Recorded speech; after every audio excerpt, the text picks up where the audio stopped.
오늘 제 동생을 기억해 주시고 이렇게 좋은 꽃을 마련해 주신 교우 여러분들께 깊은 감사의 말씀을 먼저 드립니다. 오늘 우리 아버지 날인데요. 우리가 사도행전 시리즈를 잠시 접어두고 오늘 특별히 아버지 날을 기억하면서 그 주제와 관련된 그런 말씀을 좀 드려보려고 제가 준비를 했습니다. 그래서 주중에 그 성장 그룹으로 모이셔서 사도행전 20장을 공부를 하셨으면 다음 주에 제가 설교를 할 테니까 좀 실망이 되시더라도 참아주시고 이 데살로니가 전서에 있는 말씀을 오늘 아침에 잠깐 살펴보도록 그렇게 하겠습니다. 잠시 기도하고 시작하도록 하죠. 하나님 아버지 감사합니다.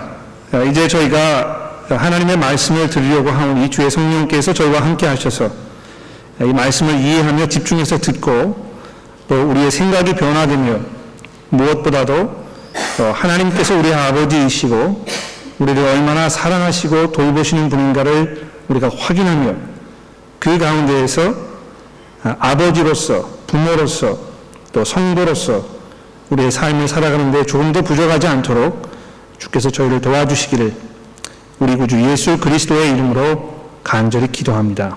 아멘. 주중에 중요한 모임이 있었습니다. 무슨 모임이냐 하면 이 Broad Girls High School에 약간의 해프닝이 있었는데요. 혹시 여러분들이 그 주중에 이제 그 뉴스나 이런 걸 통해서 들어보셨는지 모르겠습니다.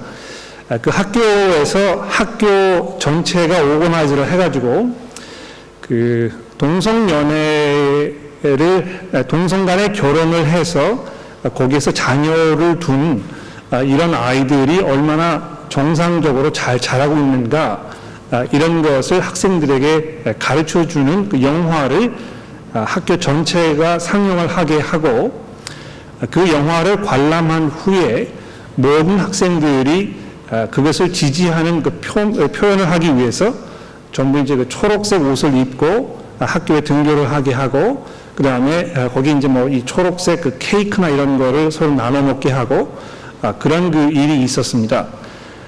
그 이야기를 듣고 이 스트라필드 지역에 있는 여러 그 목사들과 또 성도들이 함께 모여서 학교에 이제 정식으로 항의를 하고 그리고 또 이것이 이제 이 교육청에 연락이 돼가지고 이 일이 좀 복잡하게 되는 그런 일이 주중에 있었습니다.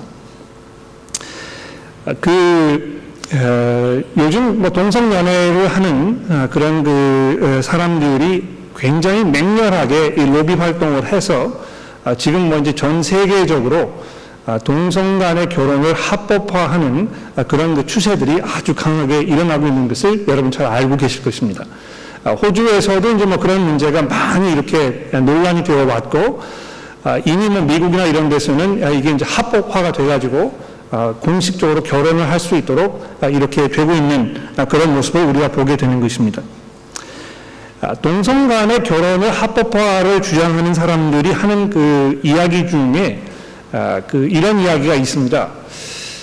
그 자녀들이 아버지와 어머니의 그 다스림 아래서 그 보호 아래서 자라나야 할 텐데 동성 간의 그 관계 속에서 놓여 있으면 어딘가 부족한 것이 아닌가 이렇게 이야기하는 그런 그 사람들의 주장에 반박을 해가지고 그렇지 않다.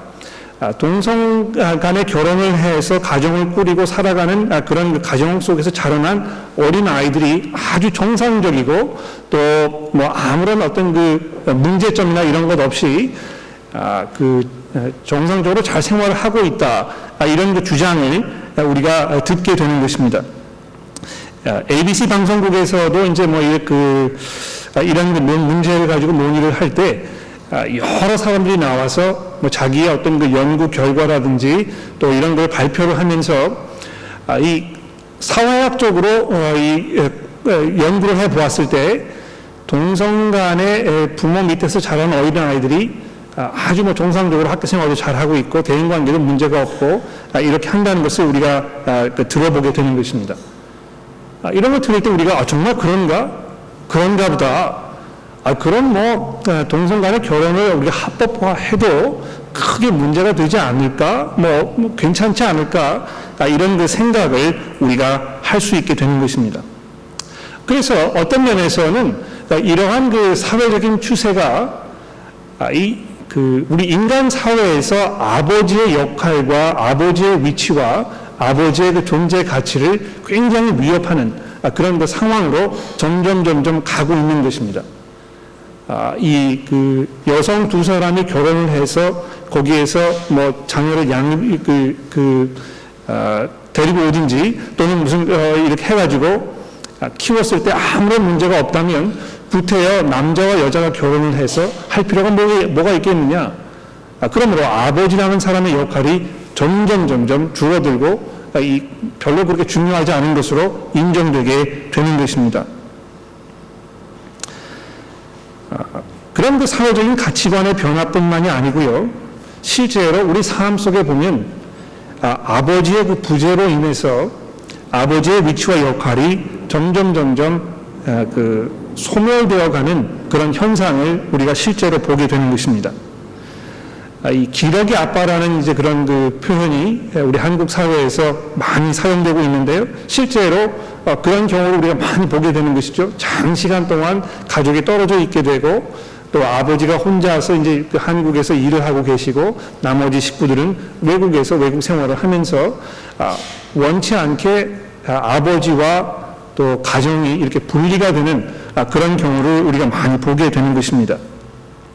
그런데 비록 뭐 그런 상황이 아니더라도 아버지의 그 과중한 업무로 인해서 이 가정에서 많은 시간을 보낼 수 없는 그런 경우를 또 우리가 많이 보게 되는 것입니다. 이건 뭐 그런 경우도 기러기 아빠라고 하는 그런 개념과 별반 다르지 않습니다. 그냥 몸만 거기에 있는 것이지 어떤 그 정신적으로 또 감성적으로 이 가정에 있는 그 자녀들과 또 그 아내와 아무런 교감이 일어나지 않는 그런 경우를 우리가 많이 보게 되는 것입니다. 경우에 따라서는 뭐 이혼을 했다든지 일찍 남편을 하나님의 품으로 보냈다든지 이렇게 해서 원치 않게 가정에서 아버지의 역할이 존재하지 않는 그런 상황도 우리가 많이 보게 되는 것이죠. 그런 경우가 아니더라도 아버지가 가정에서 자리를 하고 있습니다만 아버지와 가정의 관계가 아주 어려워서 이 아버지를 생각할 때마다 마음속에 많은 상처를 가지고 있는 그런 사람들도 우리 가운데 굉장히 많이 있습니다. 실제로 제가 이렇게 이야기를 해보면 특히 아버지와 아들과의 한국 사회에서 아버지와 아들과의 관계가 아주 원만하고 친밀하고 또 그 좋은 아버지에 대한 기억을 이렇게 많이 가지고 있는 사람들을 제가 많이 만나보지 못했습니다. 굉장히 아버지는 엄격하시고 또 가까이 갈 수가 없는 분이고 이렇게 이야기를 하기 어려운 분이고 그래서 아버지에 대한 생각은 어떤 내 친아버지로서의 어떤 밀접한 그런 정신적 교감보다는 그저 이렇게 옆에 떨어져 계시는 이런 분 정도로만 생각이 되는 것입니다. 그래서 이런 그 모든 것들을 종합해 보았을 때 점점 아버지의 역할이 별로 그렇게 중요하지 않은 것으로 인식되고 또 실제로 이 가정생활을 이끌어 나가는 데 있어서 그런 현상들이 많이 일어나고 있는 것을 우리가 보게 되는 것입니다. 그러나 몇 가지 자명한 사실들을 우리가 이 시간 조금 생각해 보아야 되겠습니다. 아버지가 자녀들에게 미치는 그 영향은 우리가 생각하는 것보다 훨씬 더 막대하다는 것입니다. 우리가 원튼 원치 않든지 간에 자녀들은 아버지를 보고 배우게 되어 있습니다. 그래서 남자 아이들의 경우에는요, 남자로 산다는 것이, 아버지로 산다는 것이, 또 남편으로 산다는 것이 무엇인지를 아버지를 통해서 보게 되는 것입니다. 삶 속에서 가장 먼저 만나는 남자가 자기 아버지이기 때문에 그런 것입니다. 그래서 아버지가 가정에서 자녀들에게 어떻게 대하는지, 또 아버지가 가정에서 아내에게 어떻게 대하는지를 보게 되면 그것을 그대로 다음 세대에 반복을 하거나 그걸 완전히 뒤집어서 정반대 방향으로 가는 이 두 가지 현상이 아주 극렬하게 나타나는 것을 볼 수 있습니다. 그래서 아버지에 대한 아버지가 가지고 계셨던 뭐 여러 가지 어떤 사고 방식이나 생활 패턴이나 습관이나 이런 거를 자기 세대에서 반복하면서 가정에 똑같은 그런 어려움을 주는 경우도 있고, 또는 아버지의 그런 어려운 상황 속을 보면서 아버지에 대해서 원망과 이런 감정들이 많이 있어가지고 나중에 관계를 하기 아주 어려운 그런 경우도 우리가 보게 되는 것입니다. 남자 아이들의 경우에 아버지를 통해서 그런 거 다 보고 배운다는 것이죠. 그래서 그 아버지의 이제 그 아들이라 이런 표현을 우리가 많이 하게 되는 건 아닙니까? 여자 아이들도 마찬가지입니다. 여자 아이들은 이제 어머니로부터 많은 영향을 받지 않나 이렇게 생각이 됩니다. 물론 그렇습니다만 사실 가정에서 딸들이 가장 먼저 만나는 남자는 아버지인 것입니다.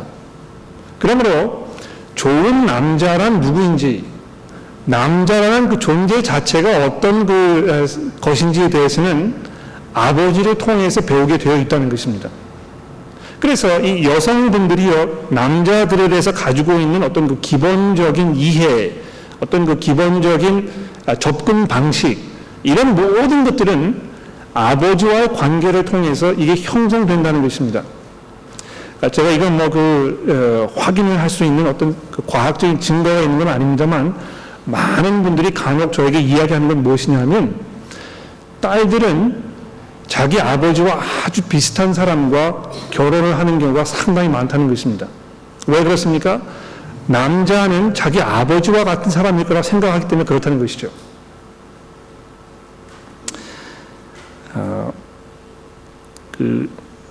제가 잘 아는 학교 교장 선생님이 한 분 계십니다.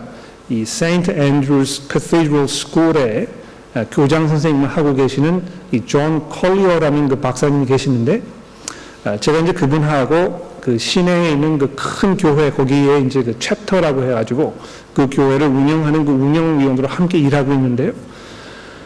그분이 이제 학교에서 오랫동안 교편을 잡으시면서 자기의 경험담, 하이스쿨 학생들과 만나서 이야기하고 그들을 관찰하고 그들을 가르치시면서 그동안 오랜 기간 동안 배웠던 것들을 이렇게 정리하셔가지고 그것을 학교 웹사이트에다가 이렇게 올려놓으신 것을 제가 읽은 적이 있습니다. 그런데 그분이 거기서 뭐라고 이야기하셨냐면,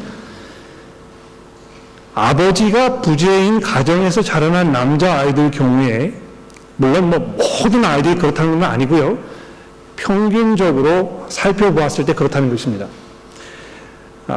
아버지가 부재인 그런 가정에서 자라난 남자아이들의 경우에 사회적으로 사람들과 관계하는 데 있어서 굉장히 파괴적이고 반사회적인 성향을 나타내는 경우가 상당히 많다는 것입니다. 학교에서 그 아이들을 보게 되면 그런 경우가 굉장히 많다는 것이죠. 더 충격적인 것은요, 아버지가 부재인 가정에서 자라난 여학생들의 경우에는 훨씬 더 빠르게 이 다른 남자와 성관계를 갖는 성향이 많다는 것입니다. 왜 그런지 아십니까? 아버지에 대한 어떤 깊은 사랑이나 이런 것을 다른 남자로부터 찾으려고 하는 성향이 많이 있기 때문에 그렇다는 것입니다. 물론 모두가 그렇다는 이야기는 아니고요, 오랜 세월 동안 관찰을 하면서 살펴보니까 그런 성향들이 많이 드러난다는 것입니다. 이런 걸 살펴보았을 때 아버지가 가정에서 얼마나 막중한 책임과 얼마나 막대한 영향을 미치는가 우리가 알 수 있습니다. 이런 거를 우리가 배경으로 생각하면서 이 성경이 말씀하는 아버지의 모습에 대해서 우리가 몇 가지 살펴볼 필요가 있겠습니다. 오늘 봉독해드린 데살로니가 전서의 말씀에 보면 사도 바울이 그런 이야기를 하고 있습니다. 내가 이 여러분들을 어머니처럼 이렇게 양육하였다.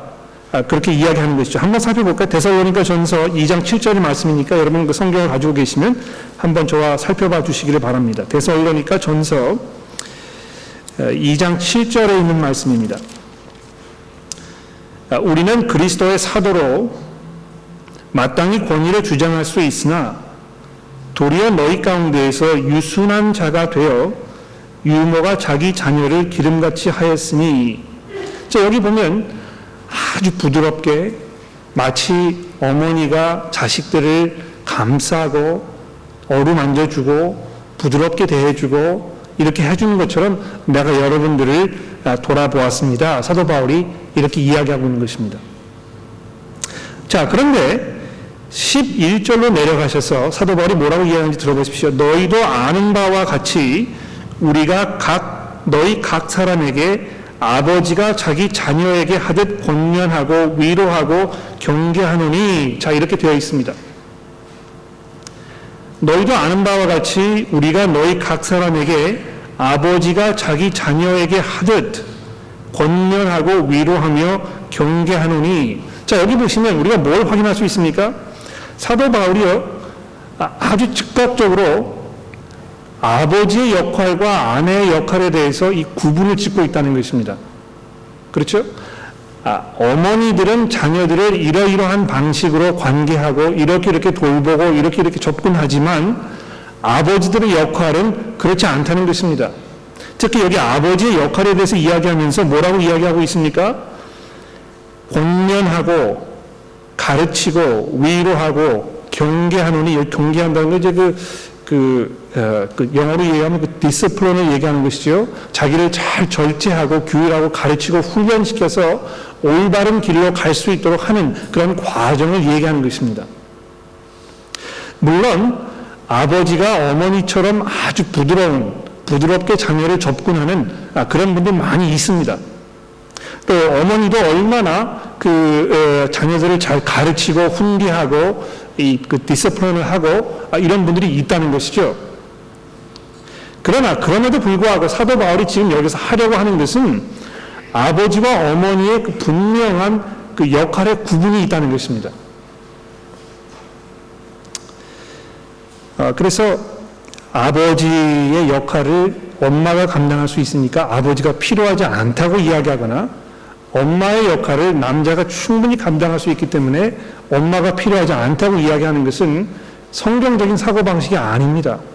실제로 우리가 이 가정생활에서 보게 되면 아버지와 엄마가 자녀들과 이 관계하는, 접근하는 방식이 아주 판이하게 다른 것을 아주 관찰력이 뚜렷하거나 깊은 공부를 하지 않은 사람들도 자연적으로 이걸 알고 있습니다. 두 번째로 중요한 것은 성경이 아버지에 대해서 이야기하면서 이 하나님 아버지를 말씀하고 있다는 것입니다. 여러분 이사야서의 말씀을 좀 보시겠습니까? 이사야서 66장이 되겠는데요. 이사야서 66장 13절의 말씀을 보십시오. 제가 주보에다가 데살로니가 전서의 말씀을 적어드린 것 같은데 데살로니가 전서가 아니고 이사야서 66장입니다. 이사야서 66장 13절의 말씀입니다. 13절 말씀해 보시면 하나님께서 이렇게 말씀합니다. 어머니가 자식을 위로함 같이 내가 너희를 위로할 것인즉 너희가 예루살렘에서 위로를 받으리니, 이스라엘 백성들이 지금 포로 생활을 하기 위해서 바벨론으로 끌려가가지고 거기에서 모진 고난과 이 슬픔과 역경을 견디어야 하는 그런 상황 속에 놓여 있었는데 하나님께서 그들에게 이 위로와 권면과 소망과 그런 말씀을 지금 주고 있는 것입니다. 그러면서 뭐라고 이야기하고 있습니까? 얘들아, 내가 마치 어머니가 자식을 위로함 같이 이렇게 하면서 하나님께서 얼마나 그 백성들을 사랑하고 계시는지를 말씀하고 있습니다. 그래서 하나님께요, 이 어머니와 같은 면이 분명히 있다는 것입니다. 하나님께서 사람들을 관계하실 때에, 사람들을 돌아보실 때에 어머니의 따뜻함으로 대하고 계시는 거 분명히 우리가 알 수 있습니다. 그런데요, 이제 이거 잘 들어보십시오. 성경에서 하나님께 대해서 이야기할 때는 하나님께서 아버지와 같은 분이라고 얘기하지 않는다는 것입니다. 하나님께서는 아버지와 같은 분이 아니시고요. 아버지이십니다. 그 분명한 차이점이 있는 것이거든요.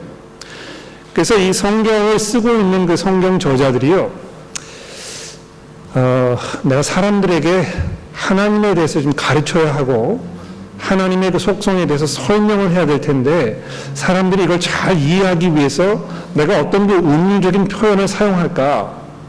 하나님의 그런 그 긍휼하심과 하나님의 그 따뜻함과 이런 거 어머니의 그 개념을 생각해서 설명하면 되겠다, 이렇게 한 것이죠.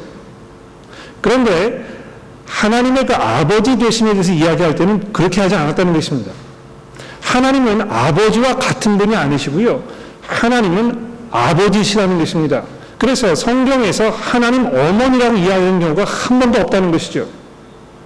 물론 어떤 그 교단에서는 하나님을 아버지라고만 부르니까 여성들에게 이 정말 모욕적인 일이다, 여성을 비하하는 것이다, 그래서 우리 교단에서는 하나님을 어머니라고 불러야 되겠다, 이렇게 고집하시는 분들이 있는 걸 제가 알고 있습니다. 그러나 여러분 잘 보십시오. 예수 그리스도 그분께서 하나님을 부를 때 항상 뭐라고 말씀하셨습니까? 내 아버지라고 이야기한 것입니다. 하나님을 자기 어머니라고 부른 적은 한 번도 없다는 것입니다. 하나님께서 아버지 되시는 것은요, 특히 이 삼위일체의 그 관계 속에서 그 아들과 관계하시는 면에서 그 아버지 되심이 지금 성립되고 있다는 것을 우리가 잘 이해할 필요가 있습니다. 그래서 제가 이제 과연 성경에서 예수님께서 하나님을 아버지로 부르는 경우가 몇 번이나 있나 한번 확인을 해보자. 그래서 제가 성경을 검색을 해봤습니다.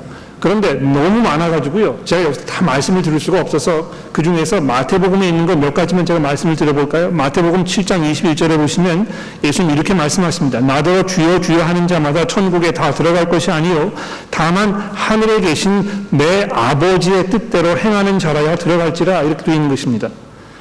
또 마태복음 10장 32절에 보십시오. 누구든지 사람 앞에서 나를 시인하면 나도 하늘에 계신 내 아버지 앞에서 저를 시인할 것이요. 또 11장 27절입니다. 내 아버지께서도 모든 것을 내게 주셨으니 아버지 외에는 아들을 아는 자가 없고 아들과 또 아들의 소원대로 계시를 받은 자 외에는 아버지를 아는 자가 없느니라. 예수 그리스도께서 하나님을 항상 자기 아버지로 이해하고 계셨다는 것입니다. 하나님께서 아버지라는 것은 뭘 말하는 것입니까? 왜 하나님께서 우리의 아버지가 되시는 것입니까? 여러분 어머니 되시는 분들 이런 이야기를 들으시면 조금 마음이 언짢으실지 모르겠습니다. 그래서 제가 미리 원인을 드리고 이제 말씀을 드리는 것인데요. 이거 제가 드리는 말씀이 아니고 성경이 그렇게 얘기하고 있으니까 하나님께 항의하십시오, 여러분. 여러분, 성경에서는요, 자녀들이 아버지께로부터 나왔다고 얘기합니다. 자녀들에게 새로운 생명을 주는 사람은 아버지라는 것입니다. 그래서 하나님께서 이 세상을 창조하시고 모든 만물들을 창조하셨을 때 바로 이 세상의 아버지가 되시는 것입니다. 하나님께서 아무것도 없는 상태에서 우리 인간들을 창조하시고 세상 모든 그 짐승들을 만드셨을 때 하나님께서 그 책임을 지시고 그 만드신 모든 것들을 먹이시고 입히시고 돌보시는 그런 역할을 감당하시는 분이라는 것입니다. 그래서 아버지와 자식의 관계는 떼어놓을래야 떼어놓을 수가 없는 관계라는 것입니다. 아버지의 역할은 얼마나 중요한지 모릅니다. 자식에 대한 1차적인 책임이 아버지에게 있다는 것입니다. 마치 하나님께서 이 아버지로서 온 세상을 돌보시고 입히시고 인도하고 계시는 것처럼 아버지에게 그 역할이 주어졌다는 것입니다. 더군다나 에베소서의 말씀을 보시게 되면 에베소서 3장 14절 15절의 말씀인데요. 여기 그 개역성경인지 이렇게 번역을 하고 있거든요. 그러므로 내가 하늘과 땅에 있는 각 족속에게 이름을 주신 아버지 앞에 무릎을 꿇고 비노니, 자 이렇게 번역을 해 놓았는데, 여기 이제 원래 이야기하는 그 개념은 무엇이냐 하면은요, 이 세상에 있는 모든 아버지들이 아버지로서의 개념을 그 개념을 받은 그분이 바로 하나님이시라는 것입니다. 하나님께서 아버지이시기 때문에 모든 세상의 아버지들이 그 하나님 아버지를 보면서 아버지의 역할이 무엇인지를 깨닫게 된다는 것을 지금 사도 바울이 이야기하고 있는 것입니다. 그러므로 하나님을 아버지라고 이야기했을 때 어떤 분들은 그래요? 나는 그러면 하나님과 관계하고 싶지 않습니다. 내 그 육신의 아버지를 생각해 보니까 너무 저에게 많은 상처를 입히시고 가정의 이 역할을 잘 감당하지 못하셨기 때문에 하나님을 아버지로 생각하는 것이 저에게는 악몽과 같은 일입니다. 이렇게 이야기하시는 분들 제가 많이 만나봤거든요. 그런데 여러분 생각을 바꾸셔야 합니다. 하나님께서 아버지와 같은 분이 아니고요. 하나님께서 아버지이신데 바로 그 하나님께로부터 우리 인간 그 육신의 아버지들이 아버지로서의 역할을 보고 배워야 한다는 것입니다. 그러므로 아버지가 가정에서 아버지로의 역할을 잘 못하기 때문에 내가 하나님을 아버지로 인정할 수 없다고 이야기하는 것은 순서가 뒤로 바뀐 것입니다. 오히려 하나님께서 아버지로서 이 세상을 돌보고 계시는 그 모습을 바라보면서 모든 세상의 사람들이 자기 스스로의 아버지로서의 역할을 보고 배워야 한다는 것입니다. 그렇습니다, 여러분. 아버지로서의 역할은 무엇입니까? 가정을 지키는 것입니다.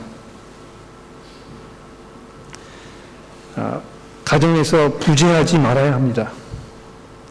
가정을 버리거나 가정에서 등을 돌리거나 또는 가정에서 자기 아버지로서의 역할을 중요하게 생각하지 않거나 마치 아버지의 역할을 다른 사람에게 맡기고 기대하는 것은 아주 비겁한 일입니다. 여러분 많은 아버지들은요 남자들이기 때문에 이 책임을 전가하는 일을 아주 잘합니다. 여러분 기억나시죠? 아담과 하와가 에덴 동산에서 무화과 선악과를 따 먹었을 때 하나님께서 아담을 추궁하지 않으셨습니까? 너 왜 그거 따 먹었느냐? 그랬을 때 아담이 뭐라고 대답했습니까? 하나님 당신께서 이 여자를 내게 주셨는데 이 여자가 내게 먹게 한 것입니다. 이것은 1차적으로 하나님의 책임이고 이 여자의 책임인 것입니다. 자기의 실수를 인정하지 않으려는 것입니다. 책임을 회피하는 것이거든요. 그런데 남자들이요, 가정에서 그렇게 하는 경우가 얼마나 많이 있는지 모릅니다. 이 엄마가 다 알아서 할 거라고 이야기하는 것이죠. 그래서 가정에서 자녀들이 지금 뭘 하고 있는지, 상태가 어떤지, 학교에서 뭘 배우고 있는지, 교회에서 뭘 하고 있는지, 이 어린 자녀들이 무슨 생각을 하면서 자라가고 있는지 아버지들이 아무런 관심이 없는 것입니다. 거기에 깊이 관여하지 않으려는 것입니다. 귀찮거든요. 골치가 아프거든요. 자녀들하고 앉아서 이야기하는 것이 굉장히 어색하고 이거 맞지 않는 옷을 입고 있는 것처럼 아주 불편합니다. 그래서 점점 거리를 두게 되는 것입니다. 아버지와 자녀들이 앉아서 있으면요, 할 얘기가 없어요. 얼마나 어색한지 모릅니다. 왜 그런 현상이 일어나는 것입니까? 아버지가 아버지로서 역할을 잘 감당하고 있지 않기 때문에 그런 것입니다. 얼마나 비겁한 일인지 모릅니다, 이것은. 또 가정에서 자녀들에게 하나님의 말씀을 가르치고 훈계하는 그 책임과 역할은 누구의 책임입니까? 아버지의 책임입니다. 여러분 부모님들이요, 교회에 대한 어떤 기대감 중에 주일 학교라든지 또 그 스파크라든지 SPF에 대해서 아주 높은 기대를 가지고 계시는 거 제가 알고 있습니다. 그런데 자녀들에게 하나님의 말씀을 가르치는 1차적인 책임은 주일학교에 있지 않습니다. 예? 스파크에 있지 않습니다. SPF에 있지 않습니다. 교회에 있지 않습니다. 그것은 아버지이신 여러분에게 있는 것입니다. 여러분이 가정에서 아버지로서 자녀들에게 성경을 잘 가르치고 성경을 따라서 살아가는 삶의 모습을 여러분 스스로 본보기로 보여주셔야 하는 것입니다. 가정에서 그것을 배울 수가 없으면 자녀들이 어디에 가서 그걸 배우겠습니까? 설사 다른 데 가서 그것을 배운다고 해도 우리 아버지는 그거 믿지 않아. 우리 아버지를 보니까 기독교에서 가르치는 이 삶의 방식이라는 것이 별로 대단한 것 같지 않아. 우리 아버지도 안 하시는데 뭐 내가 그거 배워서 뭐 하겠어. 이런 생각을 분명히 갖게 된다는 것입니다. 여러분이 가정에서 정말 하나님의 말씀을 사랑하고 하나님의 말씀을 두려워하고 하나님의 말씀을 읽고 묵상하고 그것을 사람들에게 가르치고 나누는 일이 얼마나 중요한 것인가를 여러분이 즐기는 그런 모습을 가정에서 보여주는 것이 여러분 자녀들에게 베풀 수 있는 가장 귀한 선물이라는 것입니다.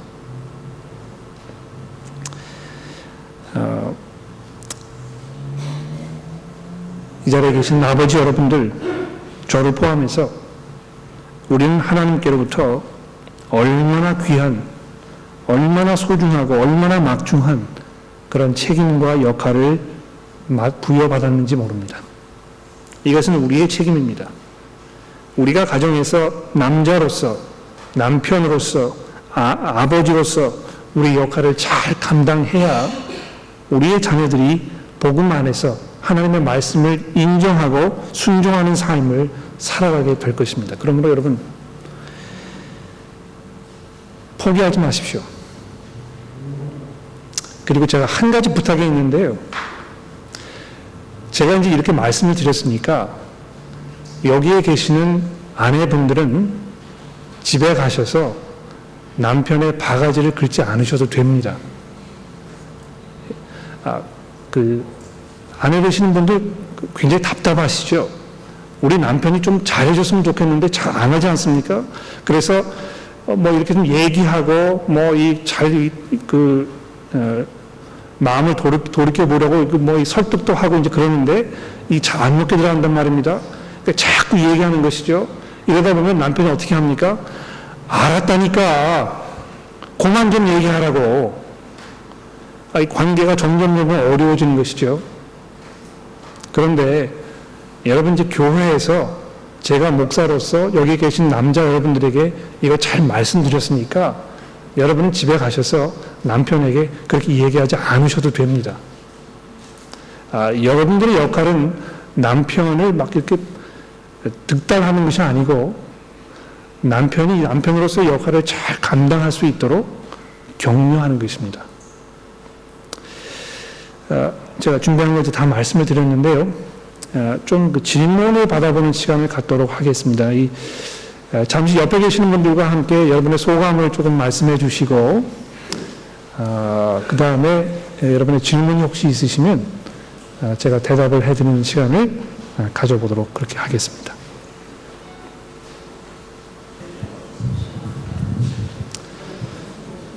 자, 질문이 있으시면 두세 질문 정도만 받아보도록 그렇게 하겠습니다.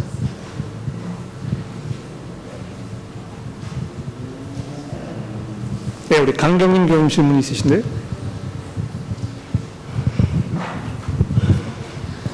제 질문은요, 목사님께서 우선 1차적인 자녀들에 대한 교육은 가정에서 아버지가 하시는 거라고 거기에 너무나 동의하고요. 근데 아시다시피 세대에 깨진 가정도 너무 많아서 아버지가 이혼해서 안 계신 분도 있고 돌아가신 분도 있고 또 말씀하신 것처럼 계셔도 부재인 것 같이 계신 아버지도 계시고 또 너무 그렇지 않은 아버지도 많으시고 그런 자녀들을 위해서 그러면은 가정에서 그 역할을 못하는 아이들을 위해서는 교회에서는 어떤 역할을 한다든가 그런 거에 대해서는 좀 알고 싶어서 질문드립니다. 네.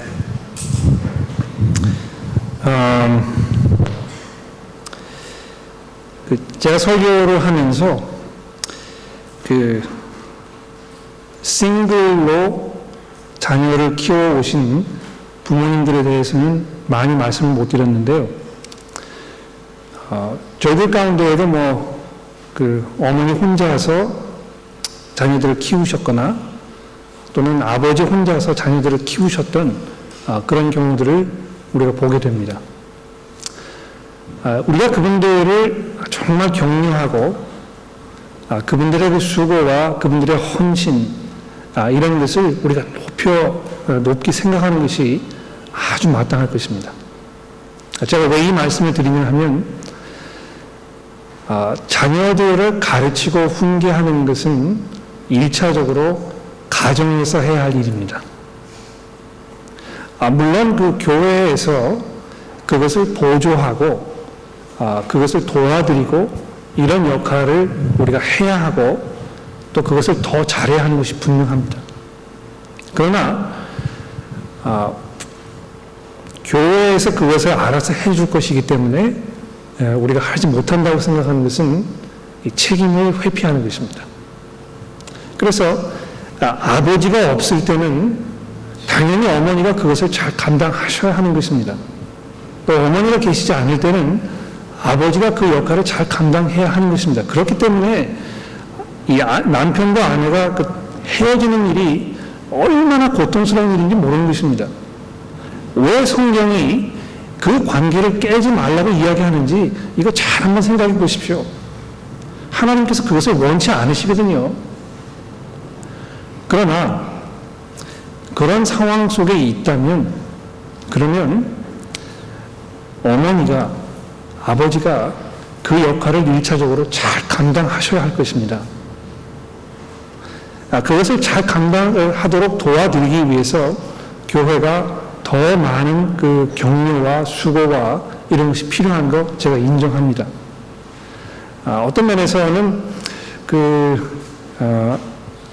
아버지가 계시지 않는 그런 그 상황 속에 있는 자녀들을 위해서 아버지와 같은 역할을 감당해 줄 수 있는 그런 사람들이 교회에 있어야 할 것입니다. 여러분 어떤 면에서요, 그 아버지로서의 역할은 또 어머니로서의 역할은 그냥 그 생부모가 아니더라도 얼마든지 감당할 수 있습니다. 왜 그렇습니까? 아이들에게 필요한 것은 사랑이고 관심이고 또 주의 말씀으로 가르치고 훈계하고 모델을 보여주는 것이거든요. 그런데 그런 것은 책임감 있고 경건한 삶을 살고 있는 그리스도인들이라면 누구든지 그거 감당할 수 있습니다. 그래서 이 교회라는 그런 컨텍스트에 있을 때는요, 특히 그 교회에 있는 남자 여러분들, 주변에 있는 그 다른 여러 젊은 학생들을 보면서 아버지의 역할이 필요한 사람들이 있다면 여러분들이 그 나서셔야 하는 것입니다. 앞장서셔서 그들을 돌보아주고 관심을 가져주고 또 그 남자로서의 역할을 바라볼 수 있는 그 롤 모델이 되어주시고 이런 게 분명히 저는 필요하다고 생각을 합니다. 또 질문 있으십니까?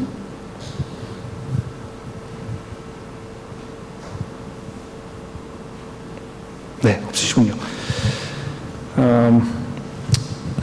우리 사랑하는 서중석 교우님 하나님의 품에 보내드리고 우리 가족 여러분들 오늘 참석해 주셨는데 여러분 끝나실 때 많이 격려해 주시고 또 위해서 기도해 주시면 그러면 감사하겠습니다. 제가 잠시 기도하도록 그렇게 하겠습니다. 하나님 아버지, 이 시간에 바로 하나님께서 우리 아버지 되심을 우리가 기억하며 하나님께 감사와 찬송을 드립니다. 저희들 가운데에는 부재 중이신 아버지로 인해서 또 아버지로서의 역할을 잘 감당하지 못하는 그런 아버지를 만났기 때문에 또 아버지와 오랫동안 이별했기 때문에 아버지를 기억할 때마다 마음속에 상처가 되는 그런 분들도 많이 계십니다. 그러나 우리 육신의 아버지가 우리에게 많은 상처를 입혀주셨다 할지라도 우리 영의 아버지이신 하나님께서 우리 아버지가 되어주심을 이 시간 기억합니다. 우리를 실망시키지 아니하시고 우리를 너무너무도 사랑하셔서 그 아들을 죽기까지 내어주신 우리를 자녀 삼으시기 위해서 끝까지 헌신하셨던 하나님 아버지를 우리가 이 시간 기억합니다. 하나님, 우리가 그것을 기억했을 때에 아버지로서의 저희들의 역할을 저희가 가정에서 잘 감당할 수 있도록 하나님 저희를 도와주시기를 간절히 기도합니다. 하나님, 저희들은 비록 아버지이지만 힘이 부족하고 죄 가운데 살고 있고 그래서 그 역할을 잘 감당하지 못하는 경우가 얼마나 많이 있는지 모릅니다. 그러나 그렇다고 해서 우리가 포기하거나 죄책감 속에서 허우적거리거나 우리의 역할을 감당하지 못하도록 우리를 짓누르는 그런 모든 것들을 떨쳐버리고 우리에게 힘 주시고 능력 주시는 하나님 아버지를 의지하도록 주께서 저희를 도와주시며 격려하여 주시기를 우리 구주 예수 그리스도의 이름으로 간절히 기도합니다. 아멘.